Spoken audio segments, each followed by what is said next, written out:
Om Asmatgurubhyo Namaha. Krishno Rakshatono Jagatraya Guruhu Krishnam Namasyamyaham. Krishne Namarashatravo Vinihataha Krishnaya Tasmai Namaha. Krishnadeva Samuthitam Jagadidam Krishnasya Dasosmiham. Krishne Tishtati Sarvametadakhilam. He Krishna Samrakshamam. Jai Srimanarayana. With blessings of Sri Chinajaya Swamiji, we are continuing Bhagavad Gita. We finished Shloka 23 last session, 22 and 23 of chapter 9 last session. So we'll review those two before proceeding to next slokas. Chapter 9, Raja Vidya, Raja Guhya Yoga. Okay, so I'm sharing my screen. Can you see me? My screen? We can see it. Yes, Yeah. yes, we can see it. Yeah. So, first question. When will God take responsibility for helping us attain our ultimate goal of reaching Him?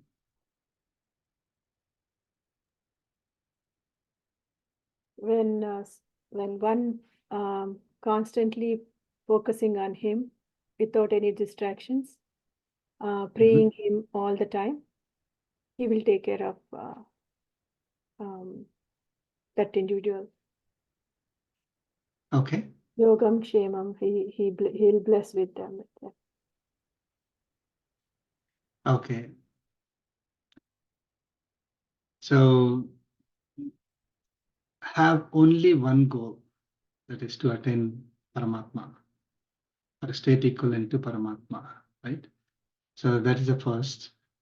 Have no other desires. That's the only goal that we have. No materialistic desires to attain anything other than Paramatma. Worship God always with His divine characteristics, qualities, manifestations. So worship God always and surrender with love. So that's when God will take responsibility of carrying us to the final goal, the ultimate goal for us, right? So what happens if we pray to other devatas in order to seek liberation? Do we get it? You won't get liberation. You will not get liberation. No. So that's the difference between Devatas and Paramatma, right? So no one else can give us that state of liberation for us, right? Even though we pray to them. Will we attain liberation if we think of God a few times during the day? No. So I'm praying to God. I know. I mean, a lot of people will talk about materialistic things that are not happening even after praying to God, right? So definitely liberation is not happening if we are not constantly remembering Him always.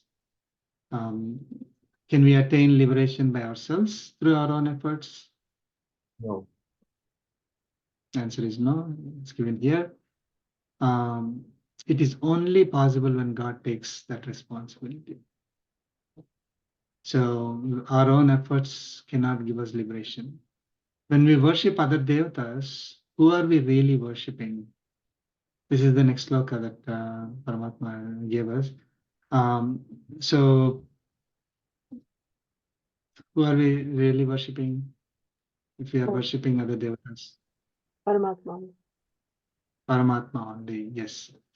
So, I mean, I just give an example here. A sprinter runs 100 meters in 9 seconds. So who is really running there? Person is wrong. It's the legs that are running, right? No. It's the legs, not if the legs are not cooperating, he won't be able to run. Okay, right? So the legs are the ones that are really running. But does anyone say, the legs, sprinters' legs created the world record and give the gold medal to the legs? Because that's the one that is actually running on the ground, right? Nobody says that. If you say that like that, then people will question us, right? Our intelligence. So so we are recognizing the person, even though the legs are the ones that are really running. Legs are part of his body, and legs cannot function unless the person really practices. It's not just the legs, right? It has to eat properly, take all health healthy lifestyle and things like that, and most important is practice. Then only the legs will function properly on that day when that sprinter is running. So even though the legs are the ones that are really running, we don't recognize the legs, we recognize the person. Same way, even though Devatas are really giving and we are really worshipping Devatas, it is like for us, if for us, if we are worshipping Devatas, it is equivalent to somebody worshipping the legs of sprinter. Right? Even if somebody worships the legs of the sprinter, it is really the person they are worshipping, not legs separately. But people don't recognize that. And let us say if somebody is really, really only sees legs and then worships only or recognizes only legs, then that person is not, is not having intelligence, good knowledge. So same way, if we are just worshipping Devatas, as if Devatas are independently giving things to us, then even though we are really worshipping Paramatma, we are limiting ourselves. So whatever Devatas can give to us are the ones that Paramatma will give to us through the Devatas. We will not get the state of liberation because we are not recognizing Paramatma through those Devatas. Okay. Prasad Garu, I know the reason why Devatas, they are limited, and many people worship Devatas for specific things. Some recognize Paramatma, some don't, and I understand that they don't get liberation if they don't recognize Paramatma. But say somebody like they are worshipping Ishtadevata, not for worldly matters, thinking that okay, say take Ganesha, it's their Ishtadevata, and their goal is only liberation. Even then they don't achieve, because just because No. they don't recognize Paramatma, even Yeah. though they see him as a Paramatma. Okay. Right. So it may appear controversial, right? I mean, but according to Bhagavad Gita, right? We're not saying something outside Bhagavad Gita. It's Lord Krishna who gave the Bhagavad Gita, and if you are considering Lord Krishna as a Paramatma who is giving the knowledge of the Upanishads, Vedas to us through Bhagavad Gita, but himself is the one who is the ultimate knower of all, right? So he is clearly differentiating himself from Devatas, right? Everyone else, Anya Devatas, he is saying, right? So um, we should worship, we can recognize, we can, there is no, he's not saying don't worship them. You worship them as worship to me, Paramatma. And if you worship them as Devatas themselves as independent, right? I mean, as Paramatma as independent, then we would get only what that Devata can give to us, and that Devata cannot give us the liberation. There are all the Devatas have different portfolios, and they will be able to, bestow us whatever portfolio that is given to that devata. And someone can give health, someone can give money, someone can give power, someone can, give recognition, fame, all that. But no one can give liberation. The ultimate, that is the ultimate goal for us. Only Paramatma can give it. Okay, sir. Thank you.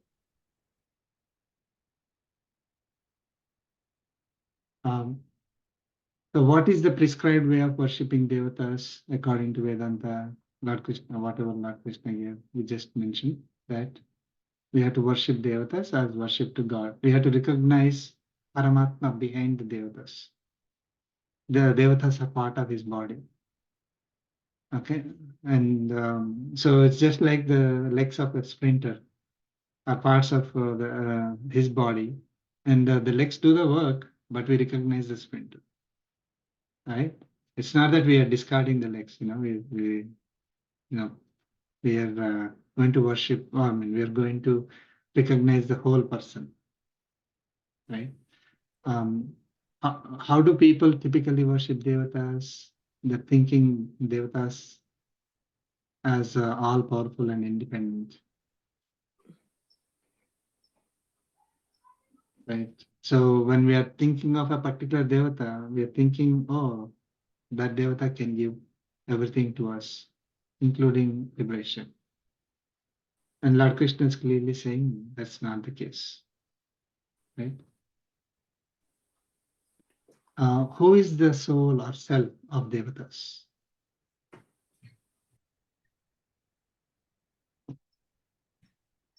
Who is the soul or Atma or self of the devatas? Devata has an Atma, right? Just like Yeah. So devata has body and Atma as well. And who is the Atma of the body and the Atma itself? Paramatma. Paramatma. Paramatma as answer. So, who is the soul or self of all material nature that comprise the bodies, right? And who is the soul or self of all jivatmas? Paramatma. Paramatma. Paramatma. So jivatma and prakriti, if you combine together, it's a being. Like we call it as a living entity or a being or a person or an animal or a bird, or right. So when we combine, we get the Chaturvarnyas. Deva, Manusha, Tiryak, Stavaras. Devatas are also containing material nature as body and a Jivatma inside the Devata. Okay, that we are calling as Devata. Now, who is the Atma of that Devata? Who is as well? Like we didn't. The reason why we gave this as separate is that Devatas are not independent. They are also like species like us, Manushya, Tiryaks, Stavaras. So, but somehow we think that our Devatas are, like God, right? That's how this term gods came into picture. It is not gods, it is Devatas, right? There is only one God, that is Paramatma. Okay. And who is the all-pervading Atma? Hello. Who is the Sorry. soul or self of all Jivatmas? Pure soul or pure soul, right? Pure Atma is equivalent to Paramatma, so I get that. But Atma, when it is binded by Tribunatma, right? And in the past. Isn't that little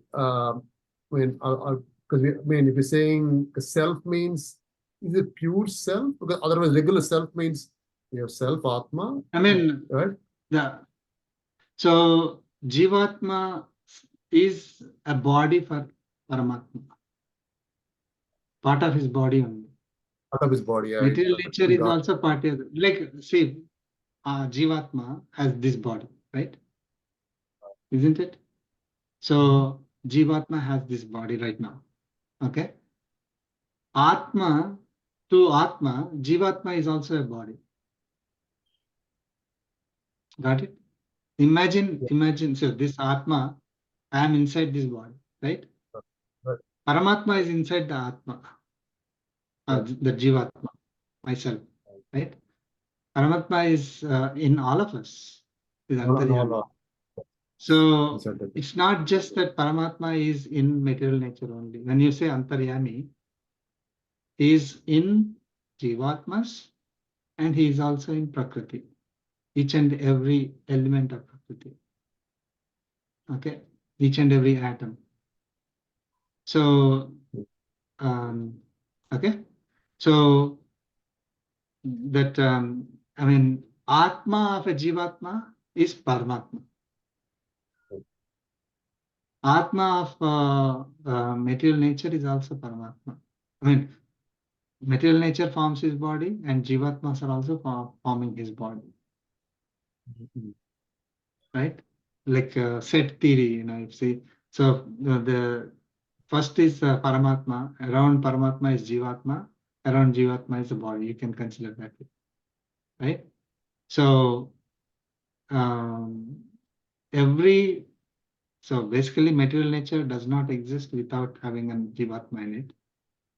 And no Jivatma or material nature can exist without having Paramatma. Paramatma is the one that is giving the energy. Like this body is getting is able to function because of the Jivatma, right? Right. Jivatma is able to function because of Paramatma. All the properties are very similar, right? Okay.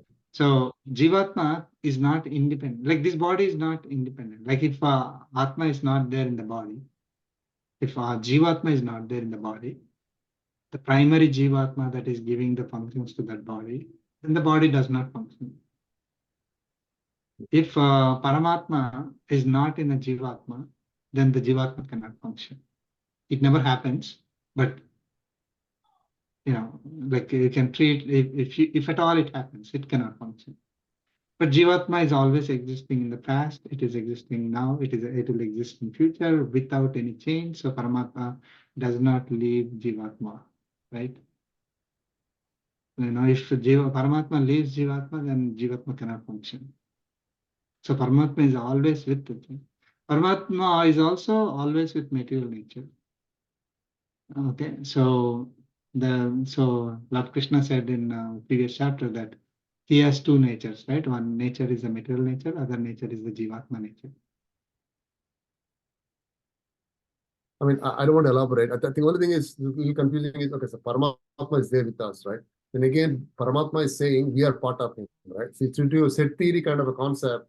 Paramatma, then we have Atma, Jivatma, right?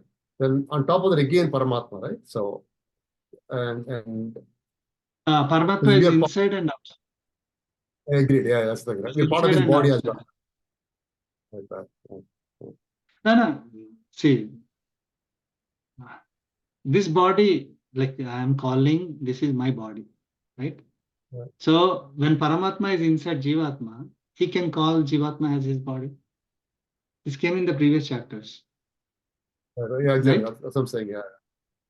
So this body is functioning because of Jivatma. I'm saying I'm living in this particular body, right? So Paramatma is living in us. It's not our Atma, it's us. So Yes. Paramatma is living in us. So we become his body. We become part of his body. Yes. Okay. Yeah. Thank you. But Jivatma and Sukshma Sarira both are different, sir? Yeah, different. Jivatma is different from Sukshma Sharira. Sukshma Sharira has different components made of Prakriti. Okay. But that is also inside our body. No. Yeah. Atma is always with the Sukshma Sharira. And when it leaves the body, it will carry the Sukshma Sharira along with it. Sukshma Sharira is like imagine it's a record of all we did from millions of years. Sukshma And Sarira also in this matter. is Sorry. attached to Sukshma Sarira is attached to Jivatma. Jivatma, yes. Okay, Right. thank you, sir. Sure. Is the all-pervading Atma, Paramatma or God, the same as Jivatma in each being? We just discussed in detail. Paramatma is not same as Jivatma. Yeah, Okay. already Atma. So Lord Krishna very clearly stated Jivatma, Prakriti, and Paramatma. He differentiated the three, Identities. right? Lord Krishna said, those who worship only Devatas are also worshipping me only. Does this mean Lord Krishna is saying Devatas are the same as God?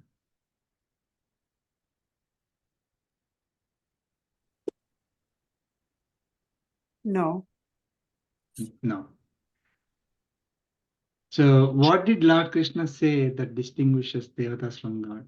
See, if somebody says, oh, worshipping you is like worshipping president. And say, so I can say you are president, right? So that's how we may kind of misunderstand it. So I'm worshipping. It is not like worshipping you. Worshipping. No, we have to take that example. Worshipping the legs of a sprinter is not worshipping the sprinter. Even though when we worship sprinter, we are actually worshipping him only. I mean, or when we recognize the legs, we are recognizing the sprinter only. But it is legs are not the whole, right? So what did Lord Krishna say to distinguish himself from Devatas? I just gave some hints here.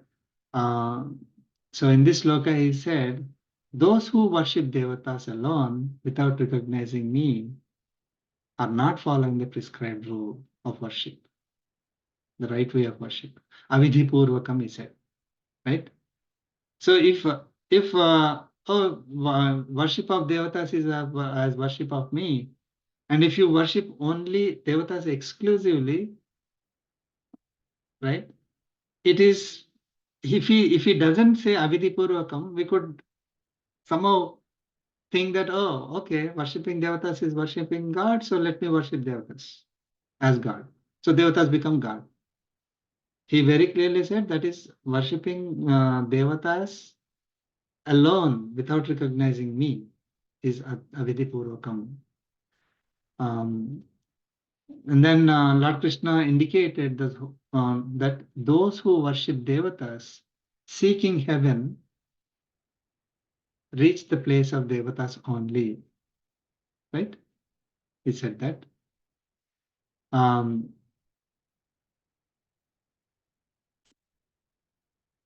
Those who worship Devatas seeking liberation would not get, right?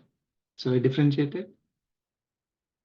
So the kind of result that one may get from Devatas is lower than that of God. So God, the Devatas can never be same as God.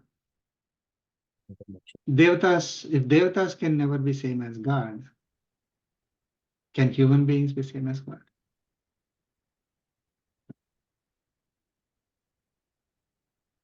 Right? So, and Devatas that comprise of the body and the Atma, the Jivatma, that we are calling them as Devatas, are not same as Paramatma. Right? When we are referring to Devatas, we are referring to the Atma inside Devatas only, right? And I'm referring to myself, I'm referring to my Atma, myself as Atma. Right? So that Devata Jivatma is not equivalent to Paramatma. Did Lord Krishna say he's going to punish those who worship Devatas and not him? No. No. He never said that. See, this is something that that's very, very important, that maybe others believe differently. The Lord Krishna as God never said, I will punish you if you worship anyone else other than me. He never said that. In fact, he said you respect, you worship the Devatas. But don't limit yourself to Devatas. You worship Devatas as worship of me. Okay. Should we worship God out of fear that he will punish us? No. No. We should not worship. I mean, if you are worshipping out of fear, then that is not the true bhakti. That's not called bhakti. Bhakti is pure devotion out of love, not out of fear. Right? So some people may create that fear. If you don't do this, God is going to do this to you, or you'll be punished. So that question also I have here. We'll see that. So if God is not going to punish, right, then why should we even worship him?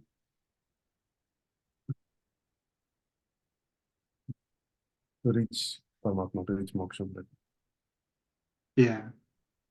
If you want the real true goal, if you want to achieve the true goal of permanent bliss, right, then you worship Paramatma. If you don't want it, you can worship Devatas. That's fine.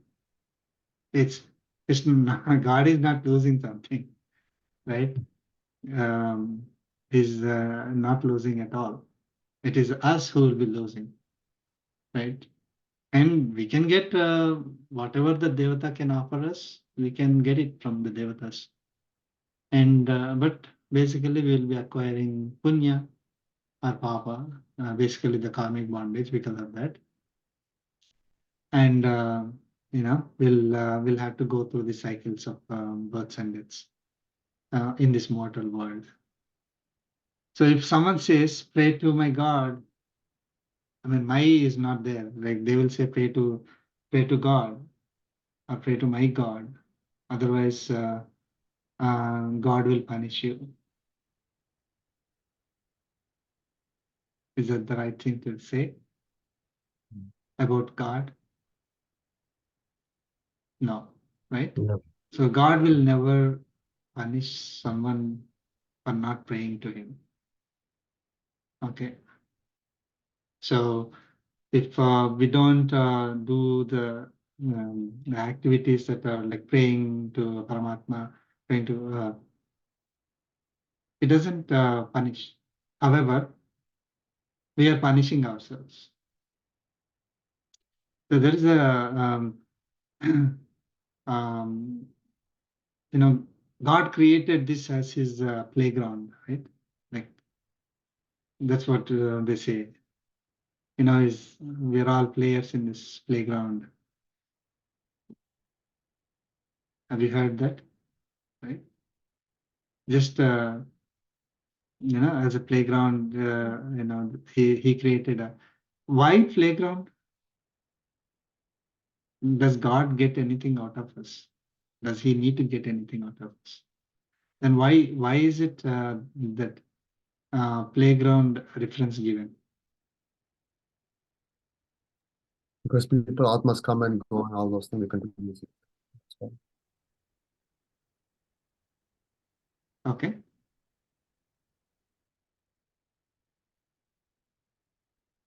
What happens in a game? goal, right? You need a goal, you need to win, right? So you can do it. Right. Players play. Yes, players play. And one team wins.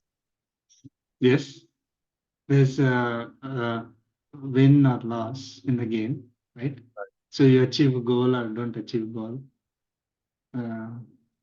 Not the football goal, but yeah, yeah. So basically, in a playground, there are certain rules, right?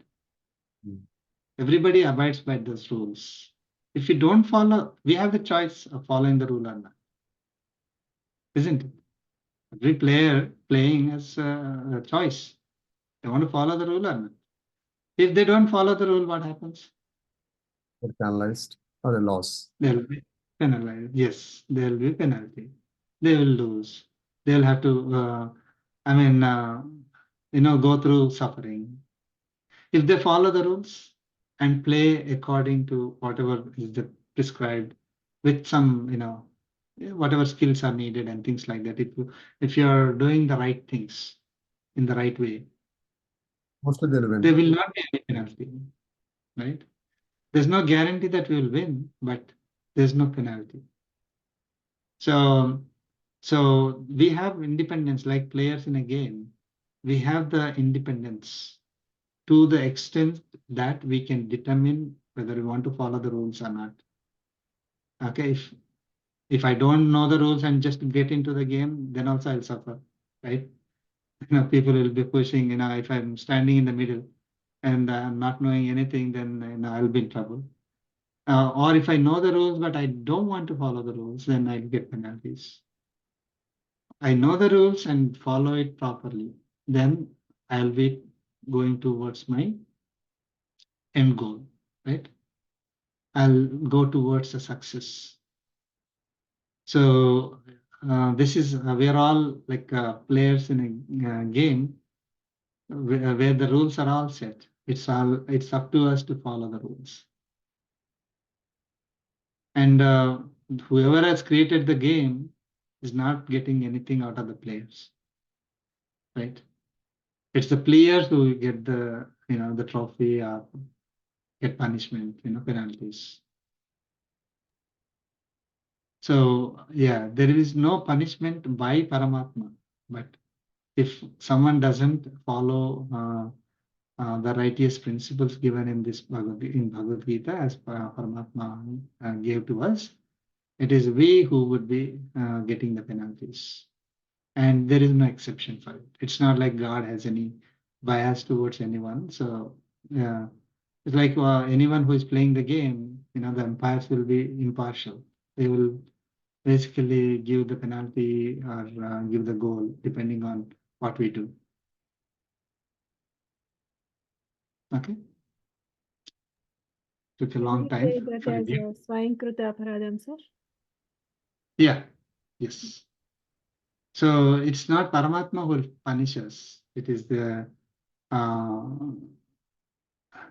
we ourselves who acquire karmic bondage, like penalties, punya and papa, and that will determine whether we are going to have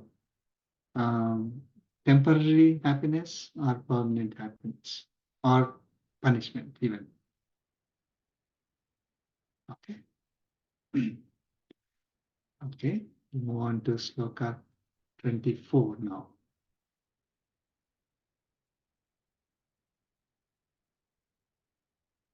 Hope it is clear. Okay, just chant sloka 24.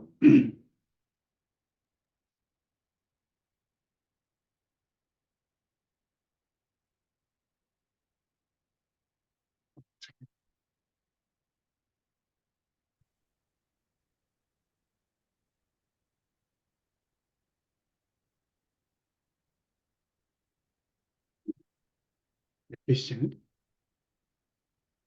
Aham hi sarva yajnanam हि सर्वयज्ञानां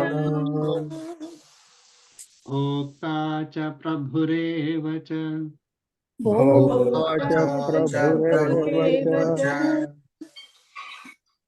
न तु मामभिजानन्ति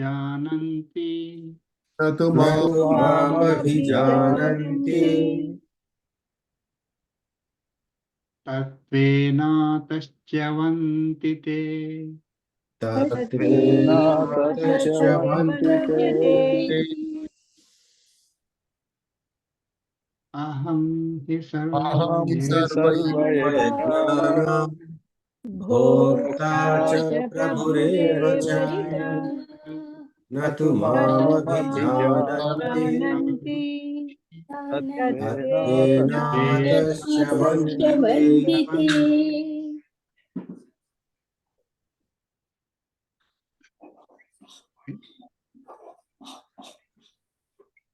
Lord Krishna is continuing. Ahameva bhokta cha prabhuhu cha.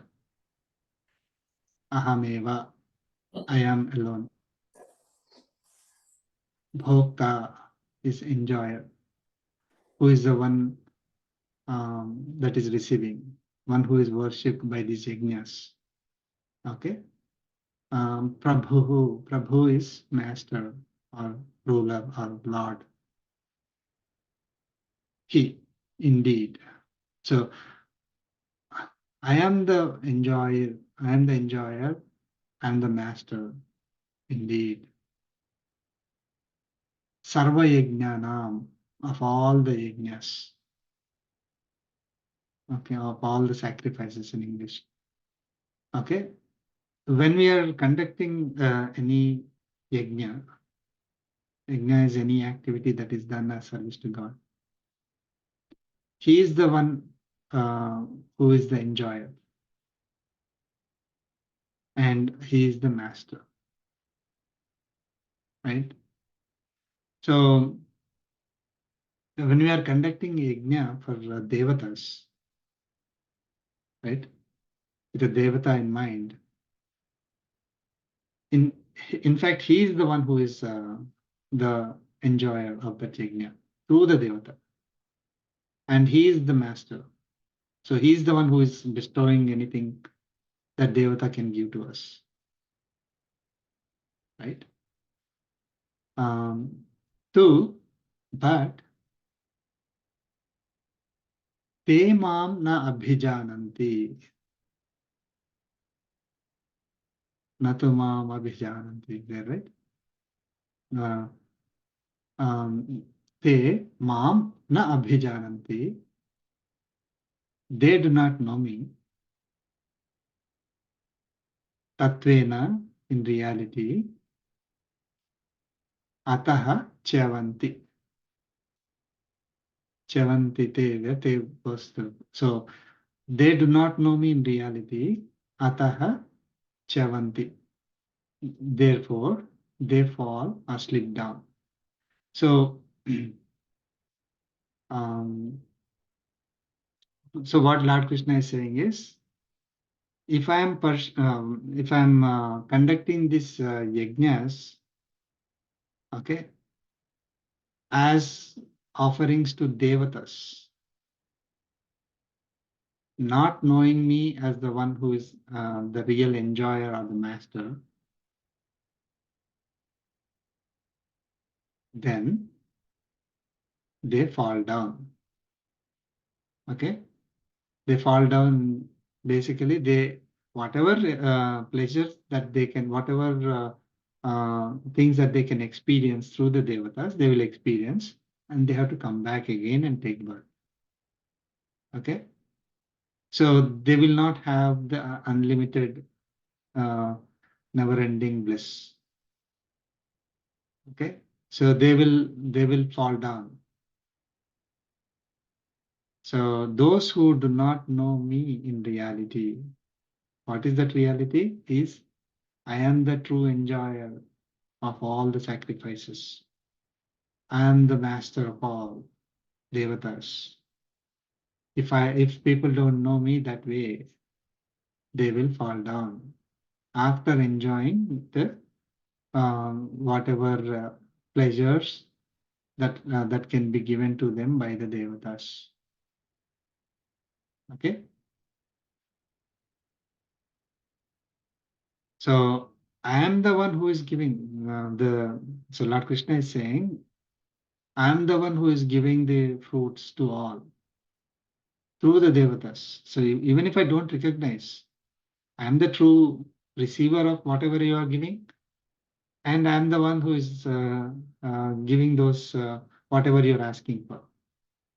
Right? You're thinking that you're getting from the Devatas, but you are really getting from me only. I'm the master. They are just my subordinates. So whatever they can give, you experience. Whatever they will give to you, you will experience. But you will not attain a state of liberation. You will fall down after experiencing those. Right?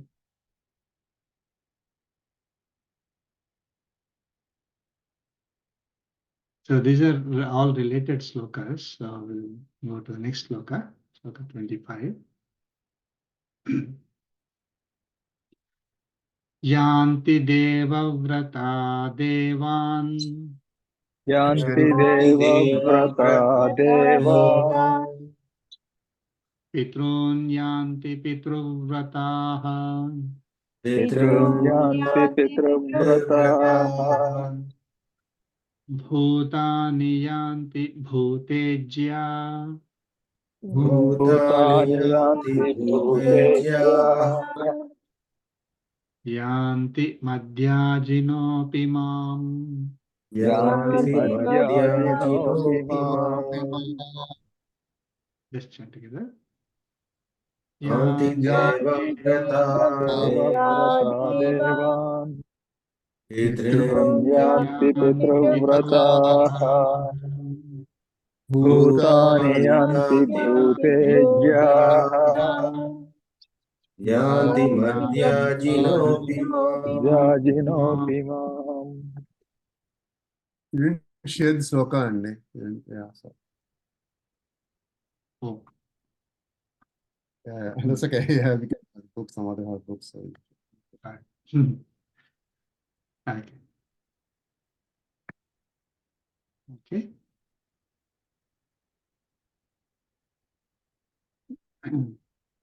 I'll share it. Keep sharing for some time. Okay. So Lord Krishna is saying, Devavrataha Devan Yanti. Okay. Those who wish to worship Devatas, attain Devatas. Okay. Devavrataha Devan Yanti. Pitruvrataha Pitrun Yanti. Those who wish to worship Pitru Devatas, attain Pitru Devatas. Bhutejyaha Bhutani Yanti. Those who wish to worship Bhutejyaha.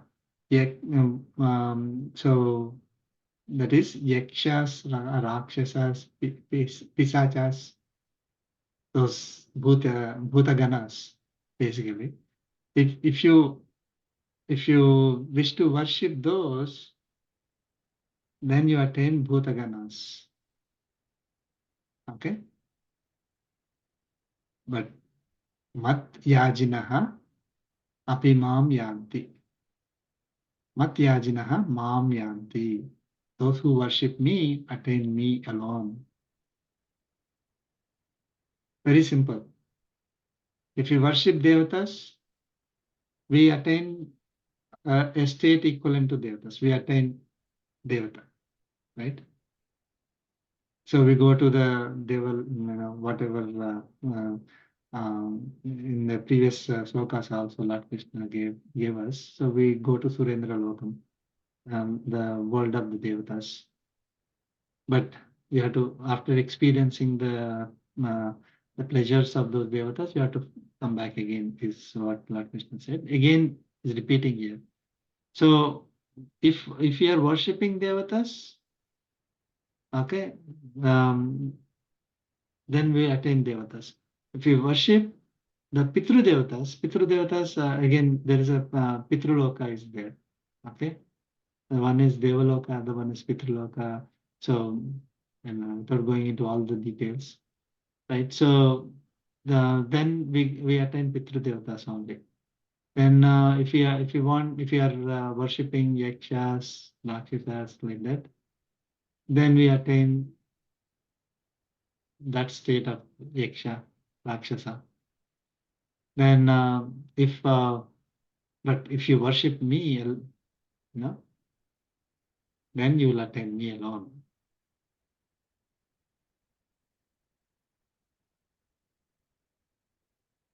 So it's a choice given to us whether we want to attain Paramatma or we want to attain the state of a Devata or Pitru Devata or Yaksha, Rakshasa, like that. So which one should we choose? Paramatma. Paramatma. Because every other state is temporary in nature, even if it is like a a state better than what we are in right now. That's temporary. It's not unlimited bliss. So after experiencing them, we'll have to come back again and take birth as Manusha, Tiriyak, Stavara, we don't know what happens after that. But Right. Varprasad Garu, this attaining Pitru Ganas, right? When you pray, that means somebody is praying to Pitru Ganas. Yeah. So what is the So when we pray to Pitru Devata as a goal, then we attain the state of Pitru Devatas and we experience whatever is the experiences that they go through as Pitru Devatas, then we'll come back again. but whatever Shraddham that they do, right? The sons or whoever, that basically our goal is to దాంట్లోంచి వాళ్ళని విముక్తి చెందడానికే కదా, వాళ్ళకి మోక్షం రావడానికి పితృదేవతలకు కదా మనం ఇక్కడ పిండాలు పెట్టేది అది చేసేది. So how are we coming back then పితృ? I know it's not like everybody is performing these rituals, but we believe that okay, we do this karma kanda to send them to like urdhalokas. No. So that's not the purpose of Shraddha. No. Okay.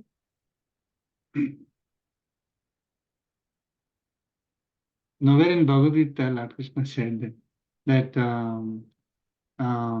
they will be able to attain moksha when future generations do the karma kanda for us or something like that. No, he didn't say that.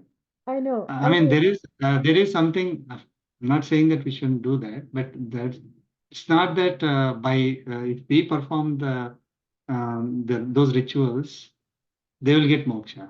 No. I know its ultimate is Bhagavan's blessings only. Right. Okay. When we do those as well, we don't get moksha.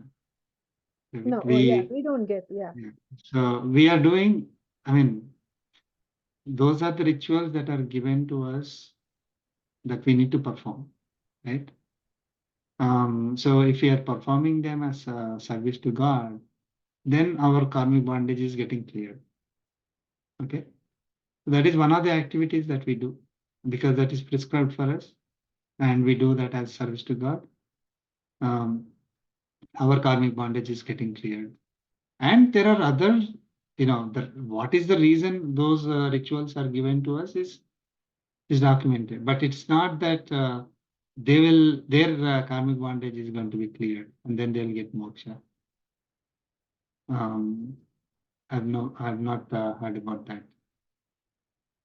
Okay, and again, Bhagavad Gita it is never said that you get moksha when the future generations do the Tirvajjana or Karmakanda for us.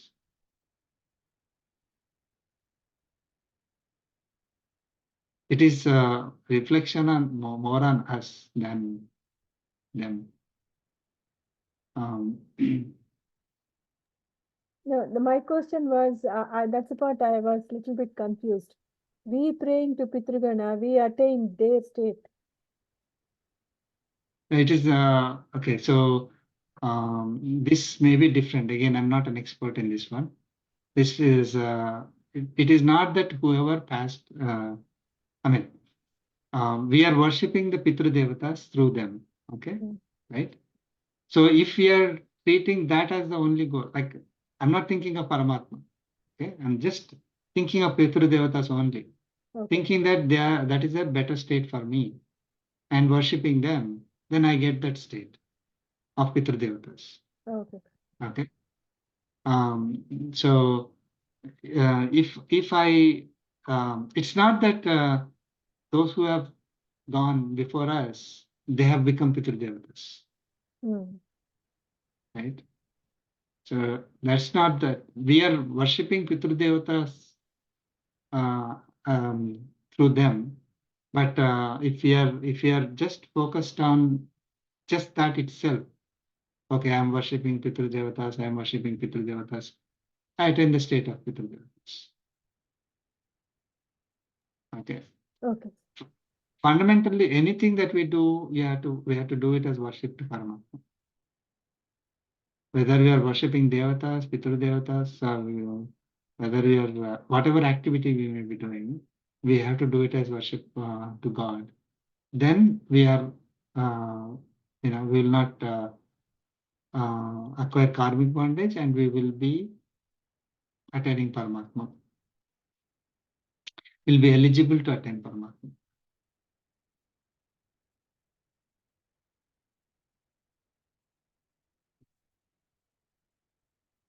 Okay.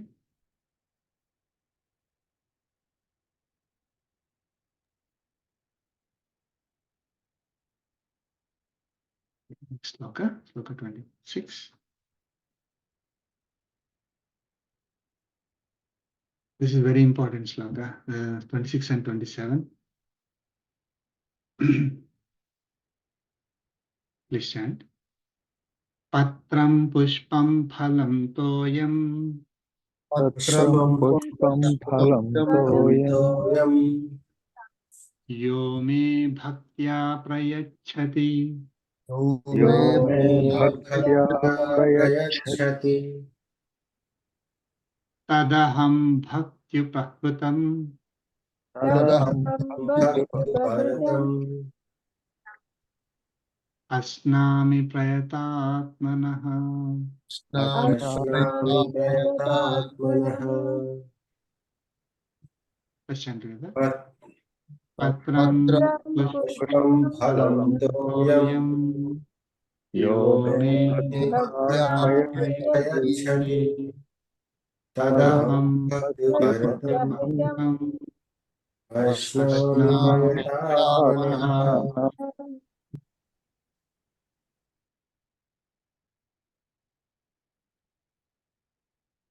Lord Krishna is saying, yaha, whoever, prayatatmanaha, last line, prayatatmanaha,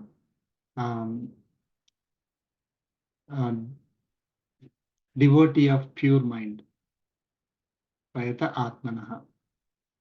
Self-controlled, having single-minded focus is what prayata atmanaha is the meaning, but that is reflecting the pure mind, a devotee of pure mind. Okay.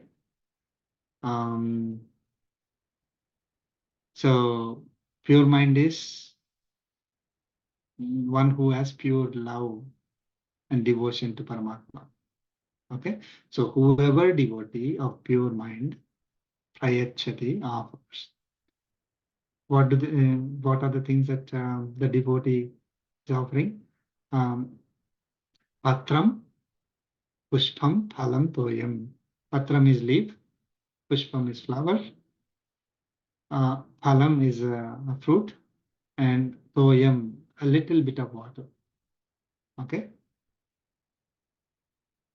So whoever devotee of pure mind offers leaf, flower, fruit, and a little bit of water, how do they offer? Me bhaktya, to me with bhakti. Okay. Then what Lord Krishna will do? And then what Paramatma will do?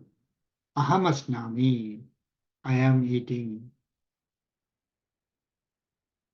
Tat bhakti upakrutam, that which is offered with devotion. So whoever devotee with pure mind offers patram pushpam palam toyam, a leaf or a flower or a fruit or a little bit of water to me with bhakti, I am eating whatever that is offered with devotion.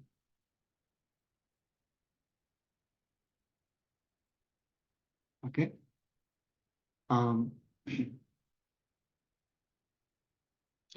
So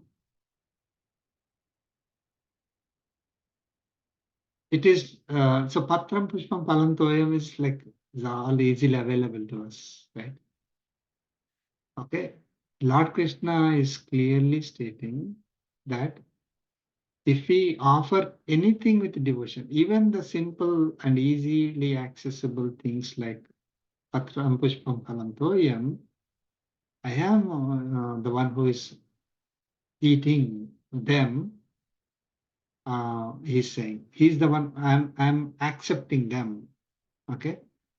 So I mean, he does not see whether we are offering really expensive, scarce items like jewels and necklaces and lot of money, all that. Even the simple things that are available to us, like flowers and leaves and fruits and water, little bit like we offer daily. Even so, he is going to accept it. The only condition is the devotee should have pure mind and offer with devotion. Okay. So, so when we are offering that, how do we? I mean, devotee of pure mind. What does that mean? With no other intention, just focus on it, selflessness. No other intention. Yeah, just Right. Paramatma as his goal, right? He has to have only Paramatma. Paramatma as his goal. Yes, very good. So, very important thing is that we have to feel that we cannot sustain without offering. Not like some fool, today I have to do this one, right? So, or somebody forcing us to give, right? I mean, we have to feel as if like I can't sustain, I cannot survive without offering to Paramatma. Like, let's say we have, small deity in our home, right? So when do we say we have bhakti? Is when we can't eat unless we offer to Paramatma. We can't eat anything unless we offer first. I can't survive without offering. Doesn't matter what it is. Lord Krishna is not looking for, like 16 dishes and lot of, he's not looking at the material that we are offering. He's looking at the intention. your mind, and when you're acting, at the time of offering, how you're offering. You're offering as if no, now I can eat. Okay, my work is done, now I can eat. Or I made this only for you. I mean, like I cannot survive without offering to you. Okay. And so that is how I offer. Please, accept it. This is for you. I mean, I made this with love. Can you please accept?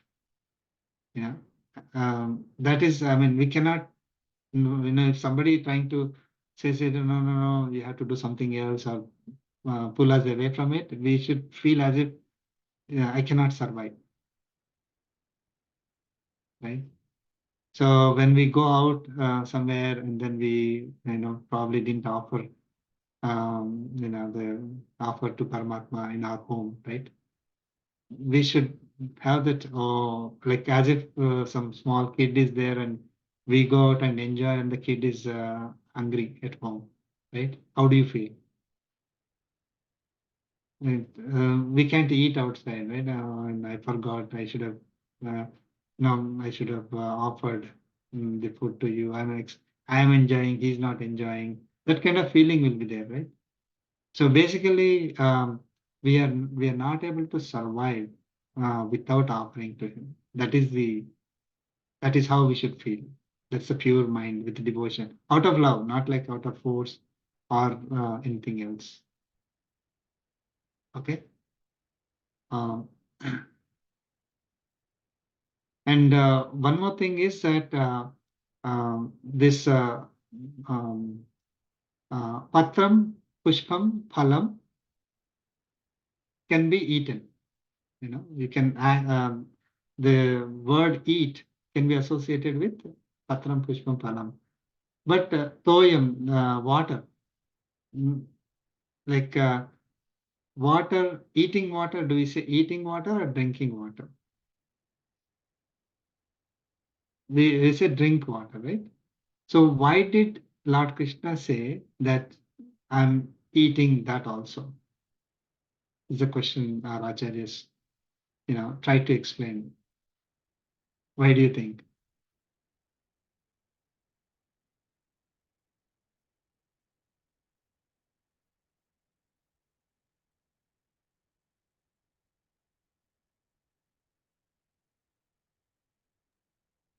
No idea, sir. I'm sorry. Okay. It is not the material that is important. He's accepting whatever we give, right?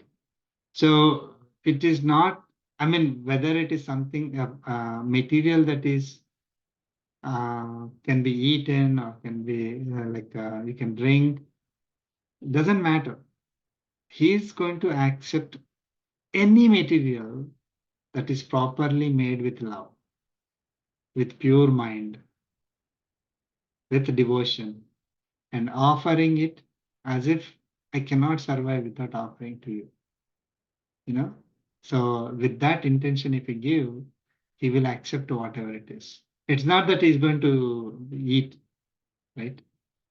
He's not going to, like if we offer some fruit to Paramatma, he's not going to eat it. The fruit will be as is, but he's accepting that as, that. So basically it will remove, like after accepting, after offering it to Paramatma and then we eat, we call it prasadam, right? Why do we have to do that? Because he is the one who gave us everything. So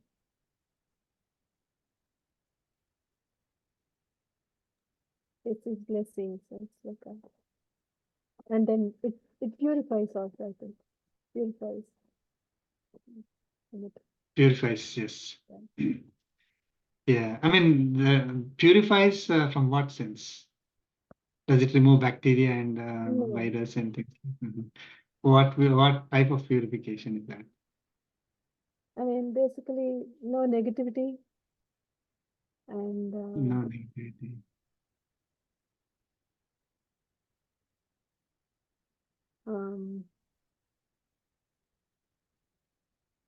any dosha, like, when you're preparing also.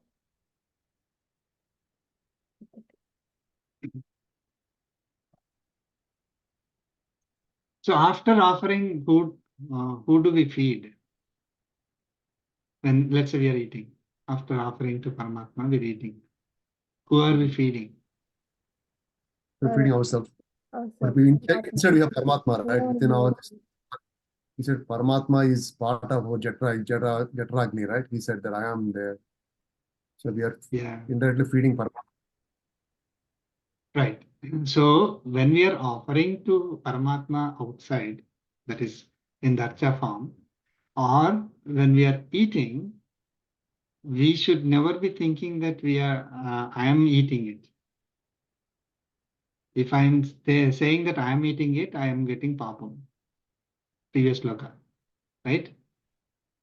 If I'm cooking, I should cook whenever we are cooking anything, making any food, we should be thinking that this entire thing that we are cooking is for Paramatma only. Okay. And then when we are accepting it also, we have to think that we are feeding Paramatma only.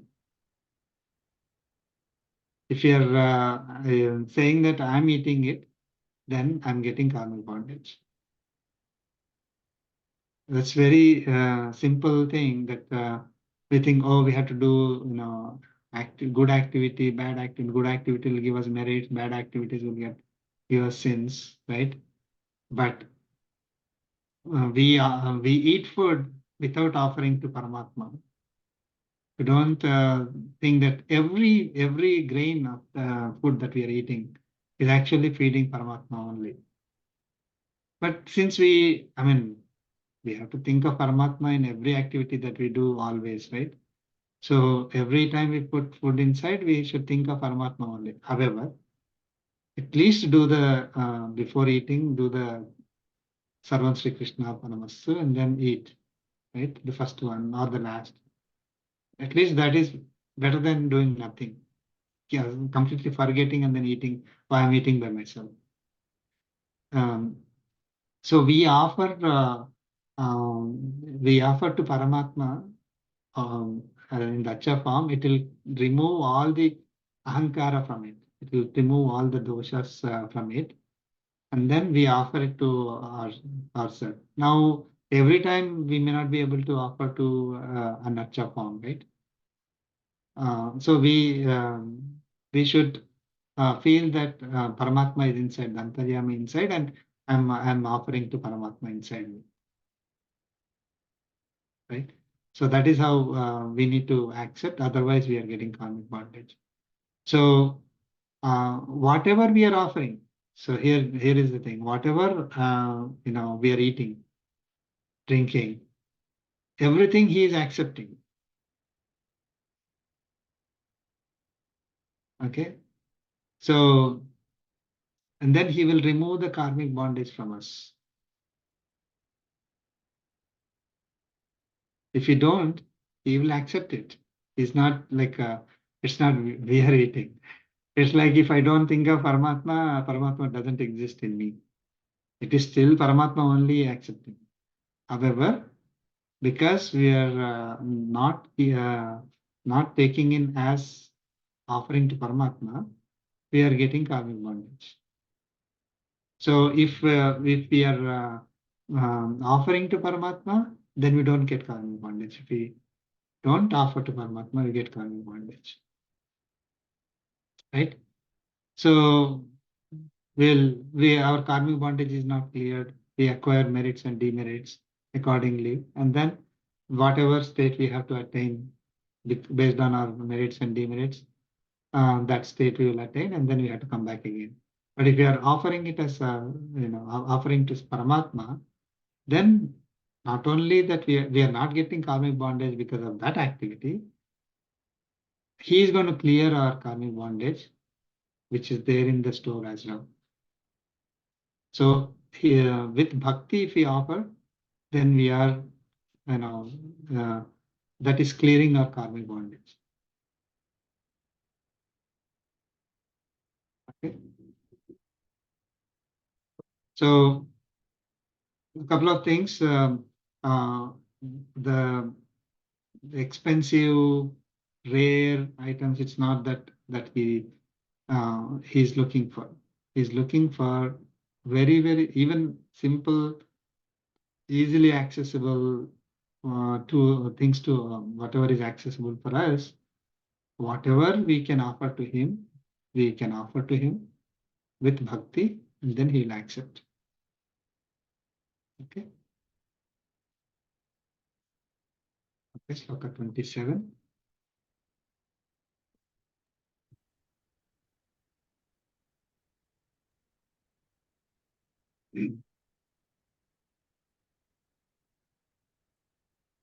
Please chant. Yat karoshi yadasnasi यत्करोषि यदश्नासि yajjuhoshi dadasi yat जुहोषि ददासि यत् yat tapasyasi kaunteya यत्तपस्यसि कौन्तेय tat kurushva madarpanam. तत्कुरुष्व मदर्पणम् यत्करोषि यत्करोषि यदश्नासि जुहोषि ददासि यत् यत्तपस्यसि कौन्तेय कुरुष्व मदर्पणम्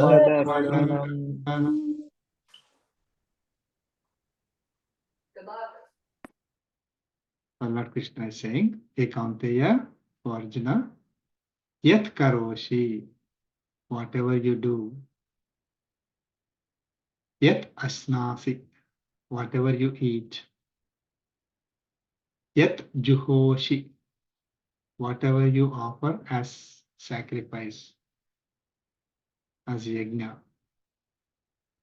Yat Dadasi, whatever you donate, Yat Tapasyasi, whatever tapas you perform, whatever austerities you perform, Tat Kurishva, that you do as what?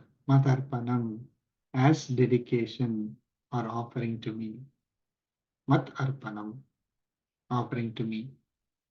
So whatever you do, whatever you eat, whatever you offer as sacrifice, whatever you donate, whatever tapas you perform, that you do as offering to me, he's saying. Okay. It's a very simple principle, but very powerful. The previous one is whatever you, whatever you eat, right? Offer it to me. Whatever it could be, whatever you offer is fine, but offer it with devotion, right? So he gave, for eating, he gave fruits, leaves and flowers, for decoration, and water for drinking. So so whatever you eat or whatever you decorate, in the previous sloka I said, if you offer it as with devotion, I will accept it. Okay. Now he's saying, whatever you do, whatever you eat, you do it as offering to me. There is 3 sections in this. Okay. Whatever you do, typically the activities that we do are for earning something in this particular life, right? Isn't it? For survival, for whatever, we want to experience in this world, whatever happiness we want to experience in this world. For that purpose, we do the activities, right? So whatever you do is whatever you are doing it for the sake of earning, for the sake of happiness in this world. Whatever you eat, right? Again, whatever you are experiencing in this world, typically for the sake of happiness in this world, you do it as offering to me. Okay? Then whatever you offer as sacrifice and whatever you donate. Typically, whatever we sacrifice, the yajnas that we do, in the we are offering to Devatas, right? As per the rituals, we are doing the yajna. They are offering to Devatas. So, and then whatever we donate, again, we are in both the cases, we are not gaining anything for this life, right? Are we gaining anything for this life? If you donate, we are losing actually. If you are doing it as sacrifice, you're not immediately getting anything. You're offering it to somebody. Donation is offering to other people. Okay. So that is for the purpose of happiness in future lives, isn't it? I want, I'm offering this as service.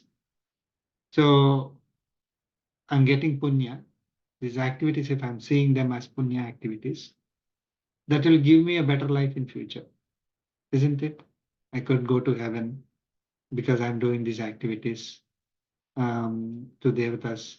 See, whoever worships Devatas will attain the world of Devatas, he said, right?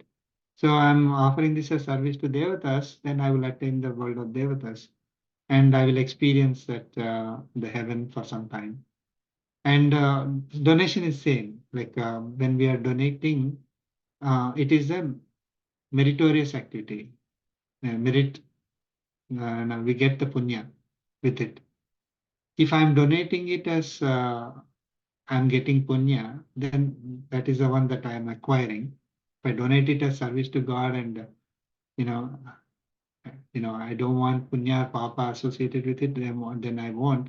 But if I'm donating, saying I am donating this, typically I'm expecting the punya to be acquired. So the punya that is acquired by the sacrifice and the donation give a better, happy life in future. Like it is for the happiness of the future worlds that I'm going to acquire, not this life, but future lives. Okay, so whatever you are doing for the happiness in your for future life, do that also as a dedication to me. Do those activities are all as also service to me, offering to me. So don't do them as oh, I'm going to get punya and then I need to acquire the punya, and then like limiting ourselves to the devatas or limiting to myself and I'm donating it, I'm going to get punya. Do it as offering to me. Now tapas. Tapas is austerities, typically for the sake of atma realization, self-realization. Okay. So it is not all self-realization or God realization. So it is for, we are now talking about bliss, permanent bliss, not getting back into this world. Those who get self-realization or God realization, they're not going to come back, right? So that is for the permanent bliss. Of course, God realization is the ultimate bliss.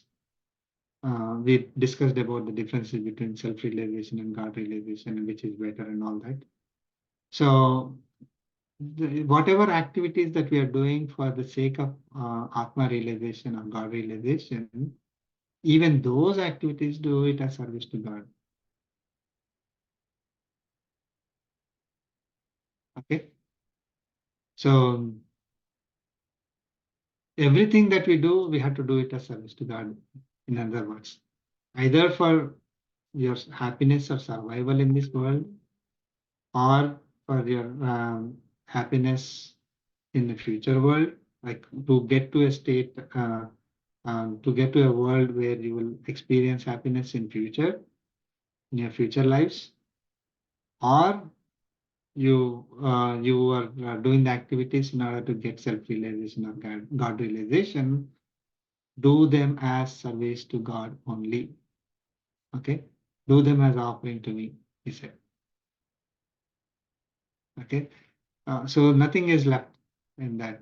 All types of activities we have to do it as service to God. So this one, so we can convert this particular sloka, again Sri Swamiji has given us this.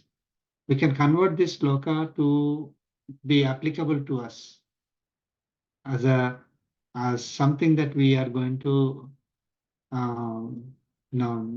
memorize and then recollect every time, like as a prayer that we pray to God, as a promise that we make to ourselves every day, so that we will be on the path towards liberation. So the sloka is just to convert that. Lord Krishna is telling Arjuna, "Yat karoshi yadasnasi," right? I'm going to. So it says, "Yat karoshi yadasnasi, yad juhosi dadasi yad." Yat tapasyasi. So these are all the activities that Lord Krishna is saying, Arjuna, do them as service to me or offering to me, he said. So we convert them from like Arjuna to Lord Krishna, or from ourselves to Lord Krishna. Okay. So let us chant this. Okay. This is, we are praying to Lord Krishna that I am going to do these things as service to you, as offering to you, right? So let's chant. Yat karomi yadasnami Yet Karomi karomi yadasnami yadasnami yajjuhomi dadami yat yet yajjuhomi juhomi dadami dadami yat yet yat tapasyami govinda yat yat tapasyami pasyami Govinda Govinda tat karomi tvadarpanam tat tat karomi karomi Tadarpanam tadarpanam let's chant together. Yat yet karomi karomi yadasnami yadasnami yet juhomi yajjuhomi dadami dadami dadami yat yat yet yat tapasyami tapasyami tapasyami govinda tat tat karomi tat karomi karomi tadarpanam. tvadarpanam. So we are praying to Lord Krishna, Govinda, that whatever I do, whatever I eat, whatever I do as sacrifice, whatever yajna I do, whatever I donate, whatever austerities that I perform, whatever tapas I perform, I am going to do them as offering to you. Okay? Karosi is, when I'm telling you, as a, so I'm telling you, you do it. Then I say karosi.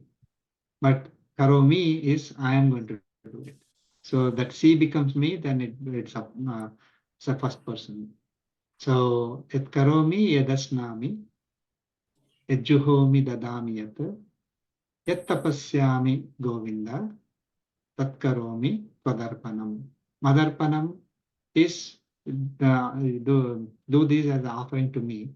So I'm going to say I'm going to do them as offering to you. So tvat arpanam is I'm referring to Paramatma Govinda. So I'm going to do them as offering to you. So this is also a powerful mantra. It is called Bhogadana mantra. So if we practice this, that's sufficient. Just one particular sloka.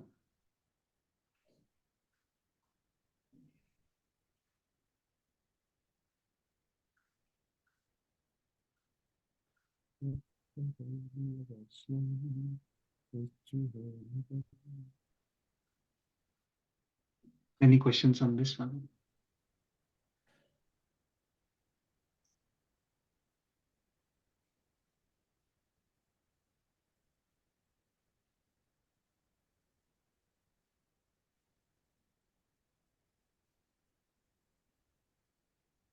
Okay. This mantra we can repeat anytime only. Yeah. Yes. I mean, Shravanam, Mananam, Abhyasam. These are the three. In order for us to practice anything, Shravanam is listening. So now you listened. You understood. Mananam is memorizing, recollecting, right? That you won't forget. That Mananam as frequently as possible till the time it becomes like natural for you. And then Abhyasam is practice. So if you do these three, then we are able to move in the right direction. Right? Shravanam from Acharyas, and then Mananam is dependent on us, that we always recollect, and then practice is also dependent on us, how much we practice.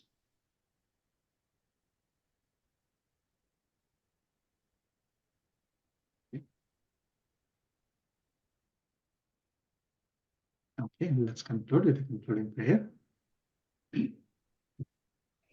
कायेन वाचा मनसेन्द्रियैर्वा बुद्ध्यात्मना वा प्रकृते स्वभावात् करोमि यद्यत् सकलं परस्मै नारायणायेति समर्पयामि श्रीमन्नारायणायेति समर्पयामि सर्वं श्रीकृष्णार्पणमस्तु ॐ अस्मद्गुरुभ्यो नमः जय Sriman Narayana Yes, Jai sure. Shrimanarayan. Thank you everyone. Shrimanarayan. Jai Srimanarayana. Thank you, sir. Thank you so much. Jai Shrimanarayan.